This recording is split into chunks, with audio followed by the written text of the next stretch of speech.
Grand Rising. Today, we are reading God's Love and Justice, and it's Thursday, March 20th.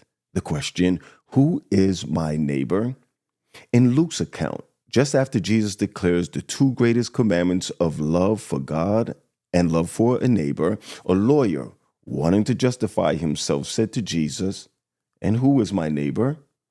In response to this, Jesus tells the now familiar but then shocking parable of the Good Samaritan. Read the parable of the Good Samaritan. It's in Luke 10:25-37.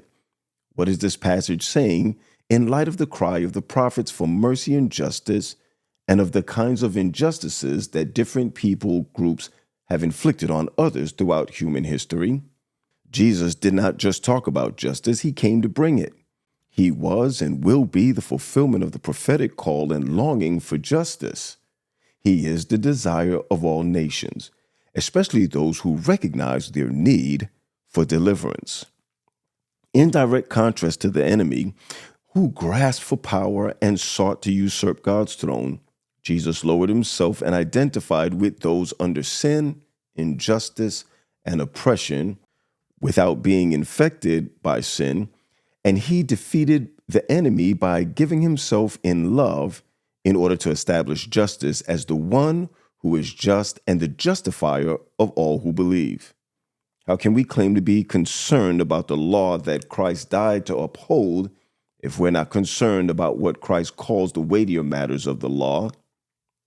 Psalms 8-9 proclaims, says, "He shall judge the world in righteousness, and he shall administer judgment for the peoples in uprightness. The Lord also will be a refuge for the oppressed, a refuge in times of trouble." Likewise, Psalms 146:7-9 adds, "God executes justice for the oppressed and gives food to the hungry. The Lord gives freedom to the prisoners. The Lord opens the eyes of the blind. The Lord raises those who are bowed down. The Lord loves the righteous. The Lord watches over the strangers. He relieves the fatherless and widow, but the way of the wicked he turns upside down." How much clearer could the word of God be in regard to how we should seek to minister to those around us who are in need and are hurting? What can we learn from the life and ministry of Jesus about reaching out to those in need? Even if we can't perform miracles as he did, for many hurt people, how could our help be deemed miraculous enough? This is Pastor Patrick Graham from the Glenridge Seventh-day Adventist Church. Thank you for listening and subscribe to get this every day.